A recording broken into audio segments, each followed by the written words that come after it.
Assalamualaikum warahmatullahi wabarakatuh. Jadi di sini mau jelasin apa itu state management. Jadi manajemen itu kayak cara buat kita tuh ngatur data yang bisa berubah-ubah di Flutter. Biar aplikasi yang kita bikin tuh jadi kayak lebih stabil, rapi, dan gak berantakan. Contohnya kayak jumlah barang yang ada di keranjang belanja.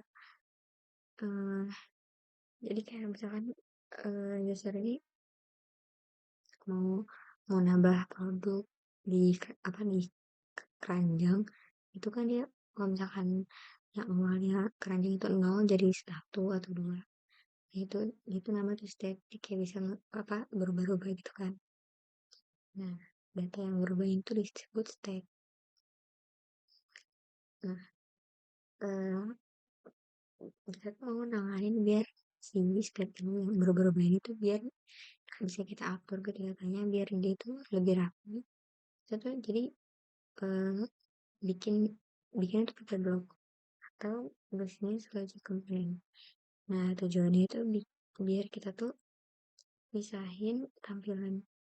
Nah, ini kita tujuannya buat misahin tampilan UI dan magic, terus bikin aplikasi lebih stabil dan rapi kayak yang tadi aku bilang.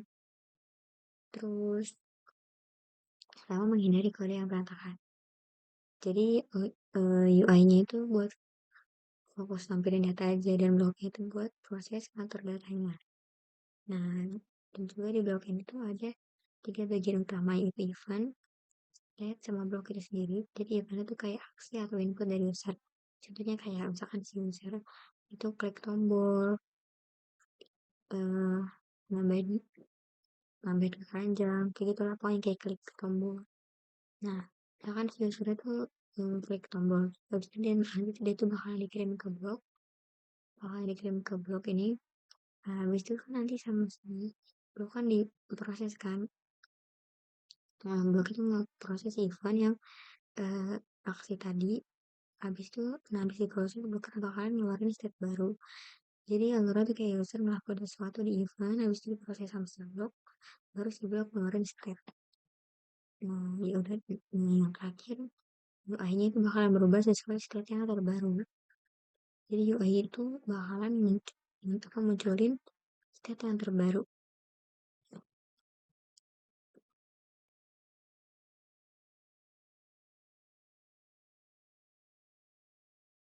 Nah, ini contoh project yang versi blok ini tuh, kalau misalkan aku pencet yang ini, Quora 15 ini, dia bakalan kayak gini, jadi kecil. Kalau kita 20 bakalan gini, kalau 30 dia bakalan gede. Nah, di sini dia bikin blok-bloknya kan. Ini font bloknya kayak gini.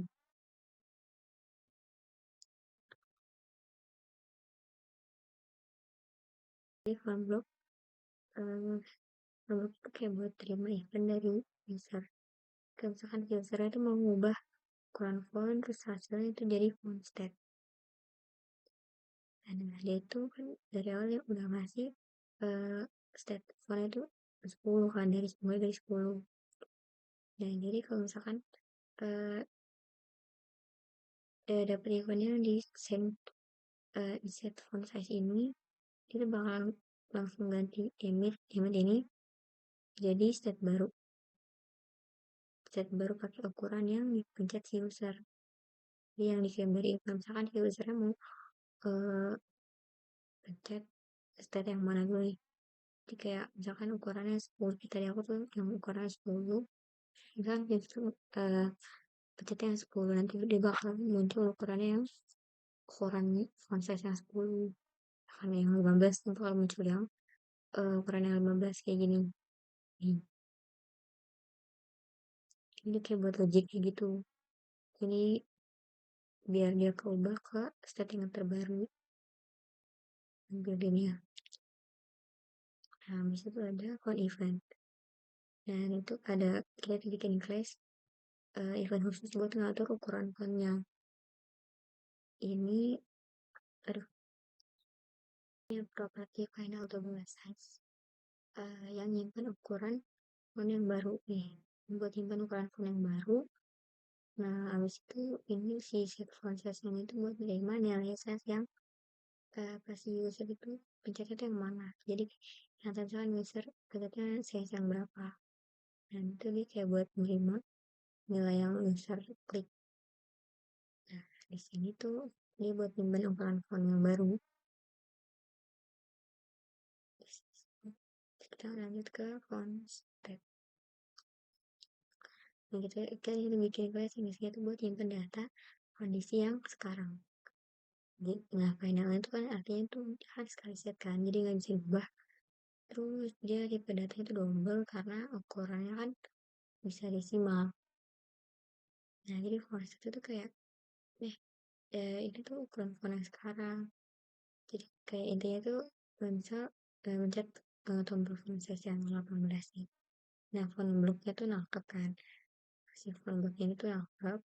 Habis itu emit font size 18 terus UI-nya namanya tampilannya tuh ngeliat kan kalau font size-nya berubah nih udah jadi 18 misalkan nantinya 12 jadi 18. Nah, jadi si UI atau tampilannya itu bakalan berubah juga jadi size 18. Jadi UI-nya itu bakalan ngikutin update terbaru dari si event. Terus kita, nah ini masuk ke main page. Nah, jadi di sini aku harus bikin main page yang isinya tombol-tombol buat mengubah ukuran tulisan. Terus pakai block builder juga buat nyambung antara si UI sama blog. Nah, jadi itu bakalan dari blog UI tiap kali font state-nya itu berubah. Tiap kali font state itu berubah.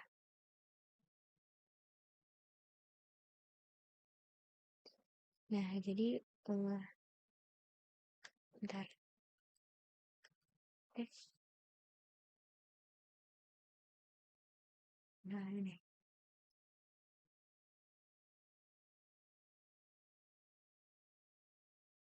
Dan itu kayak state-nya gitu.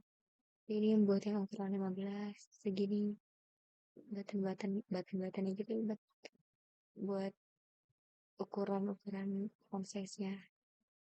Ini buat yang 15, 20, ini 30.